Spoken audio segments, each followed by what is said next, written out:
தேவ ஜனமே, மறுபடியும் இந்த ஓய்வு நாளிலே இல்லங்களிலே கூடியிருக்கிற ஒவ்வொருவரையும், ஒவ்வொரு சபையின் மக்களையும் விசுவாசிகளையும் இயேசு கிறிஸ்துவின் நாமத்திலே வாழ்த்தி வரவேற்கிறேன். இந்த பரிசுத்த கால வேளையிலே கர்த்தர் நம்மோடு பேசுவாராக. நம்மை பலப்படுத்தி ஸ்திரப்படுத்தி நம்மை வழி நடத்துவாராக.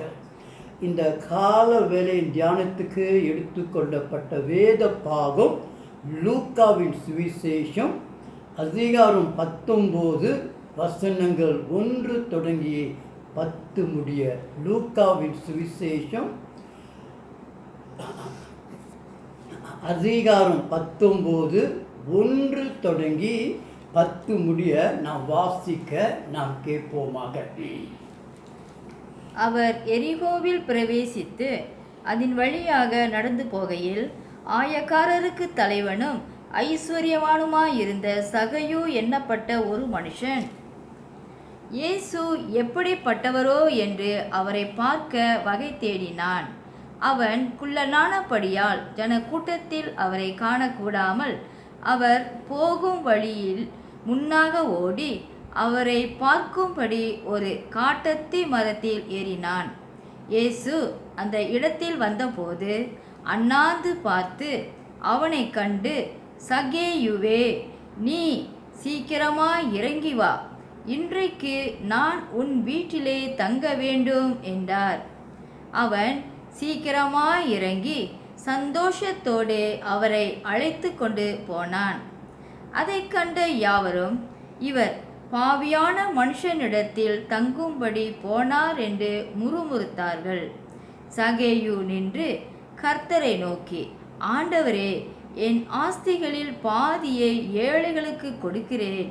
நான் ஒருவனிடத்தில் எதையாகிலும் அநியாயமாய் வாங்கினதுண்டானால் நாளந்தனையாக திரும்பச் செலுத்துகிறேன் என்றான். இயேசு அவனை நோக்கி, இன்றைக்கு இந்த வீட்டுக்கு இரட்சிப்பு வந்தது. இவனும் ஆபிரகாமுக்கு குமாரனாயிருக்கிறானே. இழந்து போனதை தேடவும் இரட்சிக்கவுமே மனுஷகுமாரன் வந்திருக்கிறார் என்றார். ஆமென். அன்பான கர்த்தருடைய திருசபை மக்களே, இந்த கால வேளையிலே லூக்கா 19 முதல் 10 வசனங்களே நாம் வாசிக்க கேட்டோம். இந்த நாளின் செய்தியின் தலைப்பு என்னவென்றால் நிறைவான சந்தோஷம். நிறைவான சந்தோஷம். செய்திக்கு போவதற்கு முன்பதாக நம் கண்களை மூடி நாம் ஜெபம் செய்வோமாக. இயேசுவே, இந்த கால வேலைக்காக உமக்கு நன்றி. உம்முடைய சந்நிதிக்குள் எங்களை அழைத்து வந்ததற்காக உமக்கு நன்றி. எங்களோடு பேசி எங்களுக்கு கற்றுக் கொடுத்து இந்த நிறைவான சந்தோஷத்தை நாங்கள் ருசிக்க கிருபை செய்வீராக. எங்களை ஆசீர்வதித்து பரிசுத்தப்படுத்தி வழி நடத்துவீராக. சகல துதி கன மகிமை இயேசுவுக்கு செலுத்தி இயேசு மூலம் ஜெபம் கேளும் பிதாவே, ஆமென். இந்த சகையை குறித்து அநேக செய்திகள், பிரசங்கங்கள் நாம் கேட்டிருக்கக்கூடும். இந்த நாளிலே இந்த 10 வசனங்களுக்கு ஒரு தலைப்பை நான் கொடுத்திருக்கிறேன். நிறைவான சந்தோஷம். நிறைவான சந்தோஷம். சகேயு என்றால் நீதி. ஆனால் சகேயுடைய வாழ்க்கை நாம் பார்க்கும் பொழுது அவன் வாழ்ந்து வந்த வாழ்க்கை ஒரு அந்நீதியான வாழ்க்கை. சகேயு என்பதற்கு அர்த்தம் நீதி. வாழ்ந்து வந்த வாழ்க்கையோ அந்நீதியான வாழ்க்கை என்று சொல்லி நாம் பார்க்கலாம்.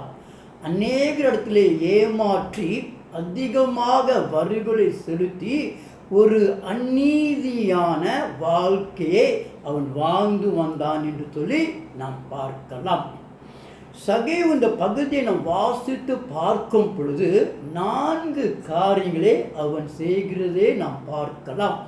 முதலாவது 3வது வசனத்திலே அவன் இயேசுவை தேடினான். வசனம் 5வது வசனத்திலே சகேயு இயேசுவை கண்டு கொண்டான். 6வது வசனத்திலே இயேசுவுக்கு சகேயு கீழ்ப்படிந்தான். 8வது வசனத்திலே சகேயு இயேசுவை ஏற்றுக்கொண்டான். அன்பான பிள்ளைகளே, இந்த 4 காரியங்களே நாம் சற்று ஆராய்ந்து அறிந்து கொள்ள அவசியமாயிருக்கிறது. சகேயு இயேசுவை தேடினான். சகேயு இயேசுவை கண்டு கொண்டான். சகேயு இயேசுவுக்கு கீழ்ப்படிந்தான். சகேயு இயேசுவை ஏற்றுக்கொண்டான். ஏற்றுக்கொண்டவுடனே இந்த 4 காரியங்கள் சகேயு செய்தவுடனே இயேசு அவனுக்கு நிறைவான சந்தோஷத்தை கொடுத்தார் என்று சொல்லி நாம் பார்த்து விசுவாசித்து அறிந்து கொள்ளலாம். My dear friends in Christ, today's text is taken from St. Luke chapter 19 verses 1 to 10, and the title of my message is Fullness of Joy. Fullness of joy. Zacchaeus means just, but Zacchaeus lived an unjustful life. He cheated the people and he extorted more than the required sum, and therefore by name just, he was living an unjust life. But when we look a bit deeply, Zacchaeus did 4 things. Firstly, in verse 3, he searched for Jesus. In verse 5, Zacchaeus found Jesus. In verse 6, Zacchaeus obeyed Jesus. And in verse 8, Zacchaeus accepted Jesus. So we can see from this passage, Zacchaeus searched for Jesus, Zacchaeus found Jesus, Zacchaeus obeyed Jesus, and Zacchaeus accepted Jesus. When Zacchaeus accepted Jesus, Jesus crowned him with the fullness of joy. சகேயு இயேசுவை ஏற்றுக்கொண்டவுடனே ஆண்டவர் அவனுக்கு நிறைவான சந்தோஷத்தினாலே நிரப்பினார். இந்த சந்தோஷங்களே நாம் சற்று ஆழமாக சிந்தித்து பார்ப்போமாக. லூக்கா 19வது அதிகாரம் வசனம் 8 முதலாவது சகேயு பெற்ற சந்தோஷம் என்னவென்றால் கொடுக்கின்ற சந்தோஷம். லூக்கா 19:8 நாம் ஆழமாக வாசித்து பார்க்கும் பொழுது சகேயு பெற்றுக்கொண்டது கொடுக்கின்ற சந்தோஷம். கொடுக்கிறதுலே அநேக சந்தோஷம் உண்டு. இங்கே சகேயு சொல்லுகிறான், என் ஆஸ்தியை பாதிகளே ஏழைக்கு கொடுக்கிறேன். ஏதாவது நான் தவறாக அதிகமாக பெற்றிருந்தால் 4 முறையாக அதை திருப்பி தருகிறேன் என்று சொல்லும் பொழுது அவனுக்குள் கொடுக்கின்ற ஒரு சந்தோஷத்தை நாம் பார்க்கலாம். அநேக நாட்களிலே கொடுப்பதற்கு ரொம்ப கடினப்படுத்துகிறார்கள், கஷ்டமாக இருக்கிறது. ஆனால் கிறிஸ்துவை ஏற்றுக்கொண்ட சகேயுவுக்கு உள்ளத்திலே முதலாவது காணப்பட்டது கொடுக்கின்ற ஒரு சந்தோஷம். அன்பான கர்த்தருடைய தேவ பிள்ளைகளே, கொடுப்பது தேவனுடைய ஒரு ஆவியாயிருக்கிறது. கொடுப்பது பரலோகத்தின் தெய்வீக சிந்தையாயிருக்கிறது. பிதாவானவர் நமக்கு அவருடைய ஒரே குமாரன் இயேசுவை கொடுத்தார். பிதாவுடைய தன்மை, கொடுக்கின்ற தன்மை. இயேசு கிறிஸ்து குமாரன், அவரும் நமக்கு அவருடைய ஜீவனை கொடுத்தார். நாம் ரட்சிப்பு பெற்றுக்கொள்ளும்படியாக அவர் நமக்காக ஜீவனை கொடுத்து நாம் ரட்சிக்கும்படியாக நமக்கு ரட்சிப்பை கொடுத்தார். அவர் நமக்கு பரிசுத்த ஆவியானவரை அனுப்பி கொடுத்தார். பரிசுத்த ஆவியானவருடைய தன்மையும் கொடுக்கின்ற தன்மை. பரிசுத்த ஆவியானவர் நமக்கு பலன் கொடுத்து இயேசுவுக்கு சாட்சியாய் ஜீவிக்க அவர் நமக்கு கொடுக்கிறவராயிருக்கிறார். பிதா குமாரனை கொடுத்தார், குமாரன் ஆவியானவரை கொடுத்தார். ஆவியானவர் சாட்சியாய் வாழ்வதற்கு நமக்கு பலன் கொடுக்கிறார். ஆகவே கொடுப்பது பரலோகத்தின் தன்மை, ஆவின் தன்மையாய் இருக்கிறது. முதலாவது சகேயு கொடுக்கின்ற சந்தோஷத்தை பெற்றுக்கொண்டான். சந்தோஷமாய் கொடுக்கிறேன் சொல்லி அவன் அறிக்கையிடுகிறான். அப்போஸ்தலர்கள் 20:35 நான் வாசித்து பார்க்கும் பொழுது, வாங்குகிறதை பார்க்கிலும் கொடுப்பதே பாக்கியம் என்று எழுதியிருக்கிறது. ஆகவே சகேயு முதலாவதாக கொடுக்கின்ற ஒரு மகா பெரிதான தெய்வீக நிறைவான சந்தோஷத்தை பெற்றுக்கொண்டான். இன்றைக்கு நாம் எவ்வளவு சந்தோஷமாய் கர்த்தருக்கு கொடுக்கிறோம் என்று சொல்லி நம்மை ஆராய்ந்து பார்க்க வேண்டும். The first joy is seen in Luke chapter 19 verse 8. It is the joy of giving. When Zacchaeus accepted Jesus, the first joy he received is the joy of giving. Giving is the spirit of heaven. And Zacchaeus says, I will give half my property to the poor, and I will return 4 times from those who have I exalted extra. Giving is the spirit of God. The Father gave His Son, the Son gave His life, the Son gave the Holy Spirit, and the Holy Spirit gives us strength to live as a witness for Jesus. In Acts chapter 20 verse 35, we see it is blessed to give than to receive. Today, how much in joy we give to the Lord and to the other needs. இன்றைக்கு எவ்வளவு சந்தோஷமாய் நாம் கர்த்தருக்கும் ஊழியங்களுக்கும் மற்ற நல்ல காரியங்களுக்கும் கொடுக்கிறோம். இங்கே சகேயு முதலாவதாக கொடுக்கிற ஒரு சந்தோஷத்தை அவன் பெற்றுக்கொண்டான். ரெண்டாவது, அதே 8வது வசனத்திலே ரெண்டாவது சந்தோஷம் என்னவென்றால், அவன் மற்றவர்களை மன்னிக்கிற சந்தோஷத்தை பெற்றுக்கொண்டான். மற்றவர்களை மன்னிக்கிற ஒரு சந்தோஷம் ஒரு கடினமான ஒரு காரியமாக இருந்தாலும் அங்கே அவன் எல்லாரையும் மன்னிக்கிற ஒரு மகா பெரிதான தெய்வீக சந்தோஷத்தை அவன் பெற்றுக்கொள்கிறான். மன்னிப்பது தேவனுடைய தன்மை. அந்த தன்மையை, அந்த மகா பெரிதான குணத்தை அவன் பெற்றுக்கொண்டான்.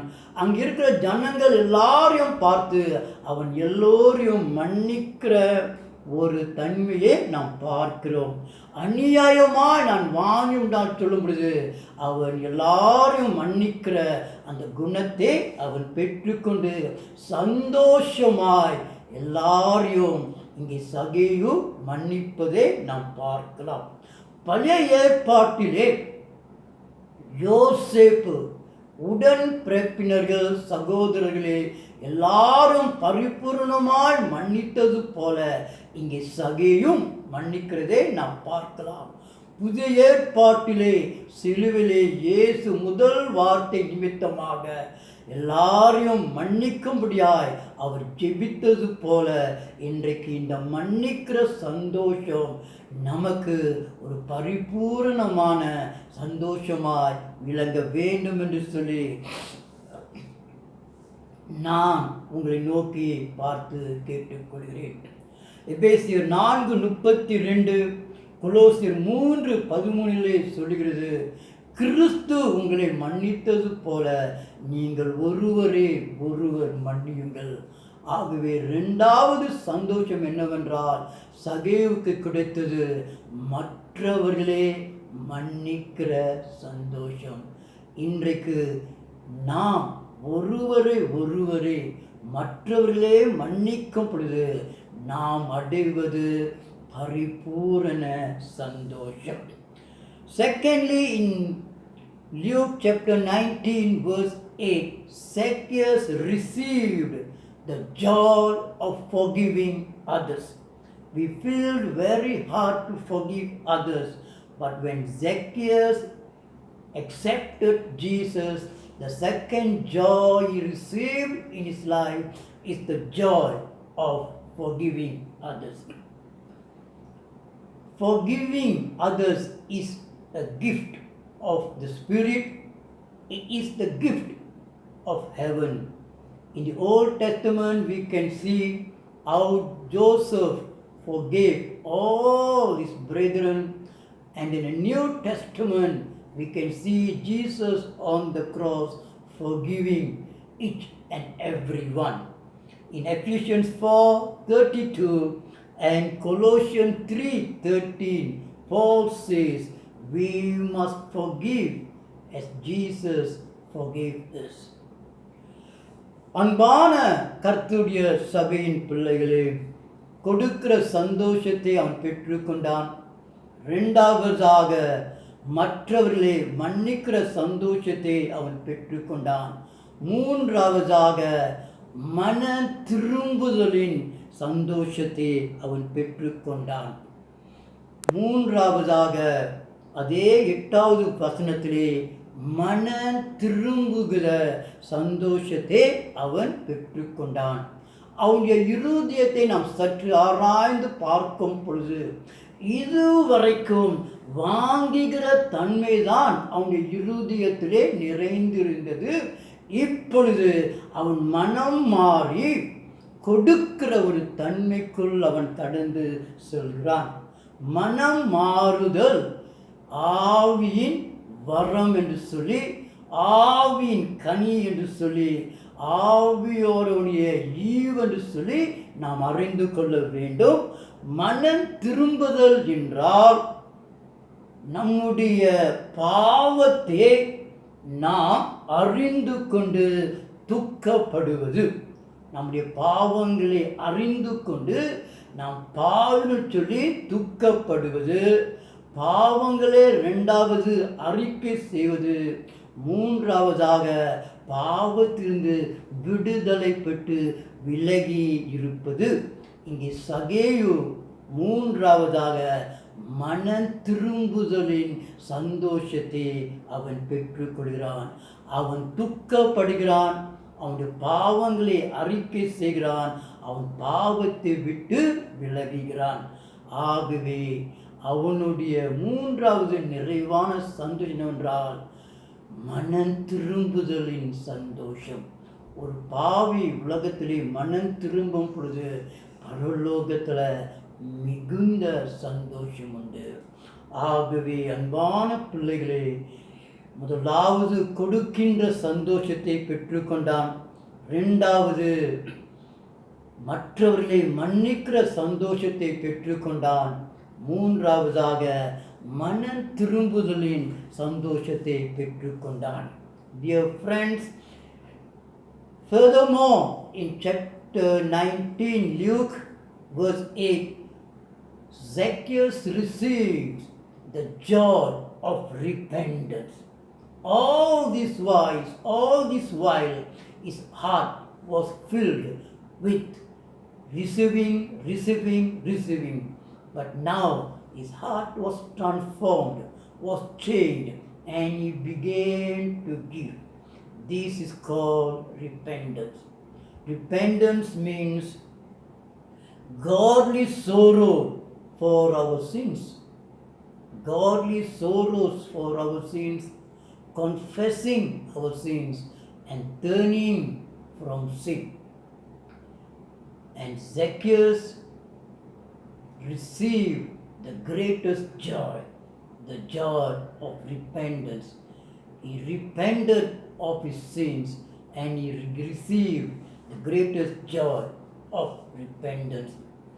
நான்காவதாக 9வது வசனத்திலே விலையேற பெற்ற பொக்கிஷமாகிய விலையேற பெற்ற ஈவாகிய ரட்சிப்பை பெற்றுக்கொண்டான்.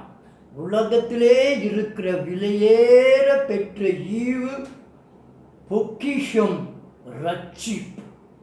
பெற்று கொள்ளுகிற விலையேற பெற்ற பொக்கிஷத்தின் பெற்று கொள்ளுகிற சந்தோஷத்தை அவன் பெற்றுக் கொள்கிறான். விலையேற பெற்ற ரட்சிப்பை பெற்றுக் கொள்ளுகிறான். உலகத்திலே இருக்கிற காரியங்களே விலையேற பெற்றது ரட்சிப்பு. அதை சந்தோஷமாய் பெற்றுக்கொண்டான். ஆண்டவராகிய இயேசு கிறிஸ்து நமக்கு அவர் ஜீவனை கொடுத்து நம்முடைய பாவங்களை மன்னித்து நமக்கு ரட்சிப்பை கல்வாரி சிலுவையிலே உண்டு பண்ணி கொடுத்தார். இந்த வெளியேற பெற்ற ரட்சிப்பை சந்தோஷமாய் சகியு பெற்றுக்கொண்டான். ரட்சிப்பு தேவனுடைய கிருபை. நம்முடைய திறமையினாலே நாம் பெற்றுக்கொள்ள முடியாது. நம்முடைய உழைப்பினாலே நாம் பெற்றுக்கொள்ள முடியாது. நம்முடைய அறிவினாலே நாம் பெற்றுக்கொள்ள முடியாது. ஆகவே ஒருவனும் ரட்சிப்பை குறித்து பெருமை பாராட்ட முடியாது. வெளியேற பெற்ற ரட்சிப்பின் சந்தோஷத்தை இங்கே சகேயு பெற்றுக்கொண்டான். Fourthly, my dear friends, in Luke chapter 19 verse 9, Zacchaeus received the joy of receiving. The greatest gift in the world is the gift of salvation, and here we can see Zacchaeus receiving the greatest joy, the joy of salvation, the joy of his sins being forgiven. Jesus Christ died on the cross for us to redeem us from our sins and to save us. And here we see Zacchaeus receiving the greatest joy, the joy of salvation. கடைசியாக 5வதாக அதே 9வது வசனத்திலே சகேயு புதிய பிறப்பின் சந்தோஷத்தை பெற்றுக்கொண்டான். புதிய பிறப்பின் சந்தோஷத்தை பெற்றுக்கொண்டான். கொடுக்கின்ற ஒரு சந்தோஷம், மற்றவர்களை மன்னிக்கிற ஒரு சந்தோஷம், மன திரும்புதலின் சந்தோஷம், பெற்றுக்கொள்ளுகிற ஒரு சந்தோஷம். 5வதாக அவன் புதிய பிறப்பின் சந்தோஷத்தை அவன் பெற்றுக்கொள்கிறான். புதிய பிறப்பு தேவனுடைய ஈவு. அவன் கிறிஸ்துவுக்குள் ஒரு புதிய சிருஷ்டியாக பிறக்கின்றான். அவன் பரலோக ராஜ்யத்துக்குள் பிரவேசிக்கிற ஒரு சந்தோஷத்தை பெற்றுக்கொள்கிறான். எவனமாக லாசரு மரித்து கல்லறையிலிருந்து ஒரு புதிய ஜீவனோடு எழுந்து வந்தானோ, புதிய சுகத்தோடு வந்தானோ, புதிய பரிசுத்தத்தோடு வந்தானோ, அதே போல இங்கே சகேயு கடைசியாக 5வதாக மறுபிறப்பின் சந்தோஷத்தை பெற்றுக்கொண்டு அவன் இங்கே காணப்படுகிறான்.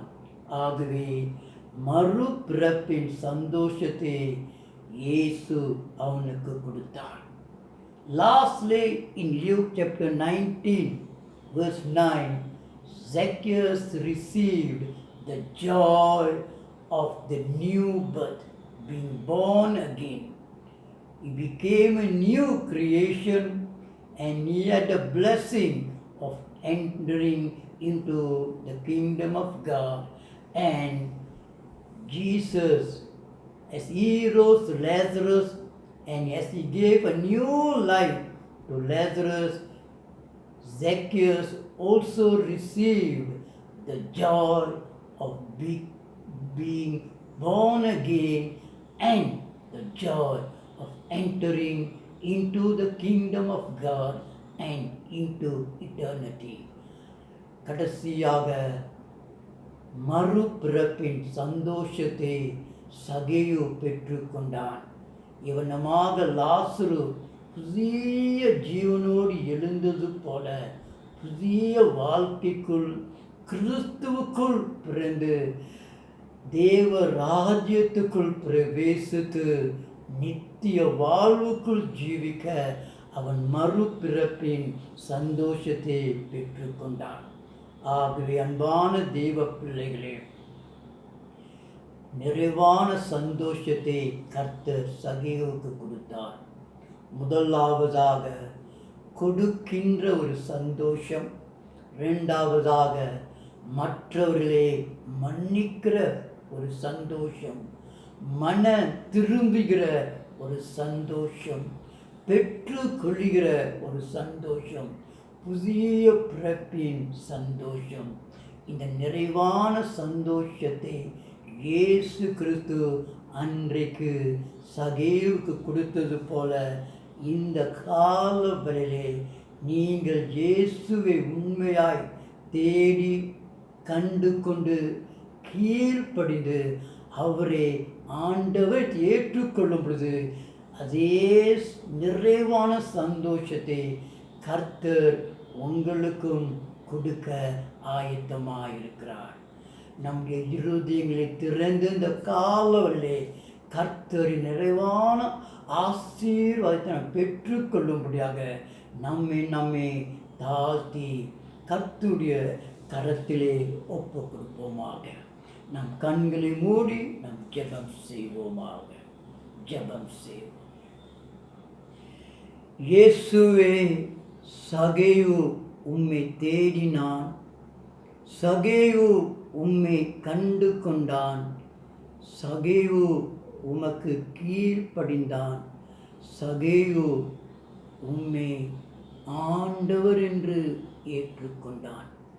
அதே போல இந்த பரிசுத்த காலவெளியிலே உம்முடைய பிள்ளைகளாக உம்மை தேடி கண்டு கொண்டு உமக்கு கீழ்ப்படிந்து உம்மை முழு மனதாய் ஏற்றுக்கொள்கிறோம் ஆண்டவரே. உடனே நீ சகேயுவுக்கு கொடுத்த நிறைவான சந்தோஷங்கள் எங்கள் மேல் கடந்து வருவதாக, நாங்கள் கொடுக்கிறவர்களாக, மற்றவர்களை மன்னிக்கிறவர்களாக, மனம் திரும்புகிறவர்களாக,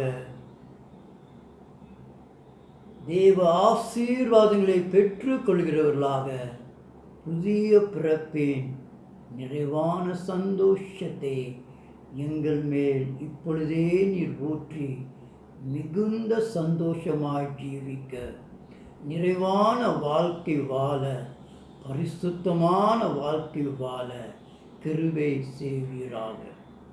இவண்ணமாக சகேயு புதிய ஜீவனை பெற்று புதிதாய் ஜீவித்தது போல நாங்களும் புதுப்பிக்கப்பட்டு பரிசுத்தமாக்கப்பட்டு கழுவப்பட்டு உமக்கென்று இந்த நிறைவான சந்தோஷத்தோடு ஜீவிக்க கிருபை செய்வீராக. அதிகமாய் கொடுக்க, மற்றவர்களை மன்னிக்க, எங்கள் பாவங்களை விட்டு மனம் திரும்ப, சந்தோஷமாய் மன நிறைவாய் நாங்கள் ரட்சிக்கப்பட்டு மறுபிறப்பு பிறந்து உமக்கென்று ஜீவிக்க எங்களை வழி நடத்துவீராக. எங்களை தாழ்த்துகிறோம், ஒப்பு கொடுக்கிறோம். அன்று சகேயு அடைந்த நிறைவான சந்தோஷம் என்னுடைய தனிப்பட்ட வாழ்க்கையிலும் குடும்ப வாழ்க்கையிலும் பிள்ளைகளோடும் எப்பொழுதும் இருப்பதாக. எங்களை சந்தோஷப்படுத்தி வழி நடத்துவீராக. தாழ்த்தி ஒப்புக் கொடுக்கிறோம். இயேசுவின் நாமத்தில் ஜெபிக்கிறோம் அன்பின் பிதாவே, ஆமென்.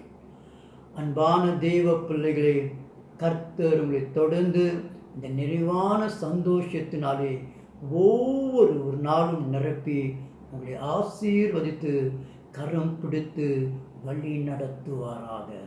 ஆமென்.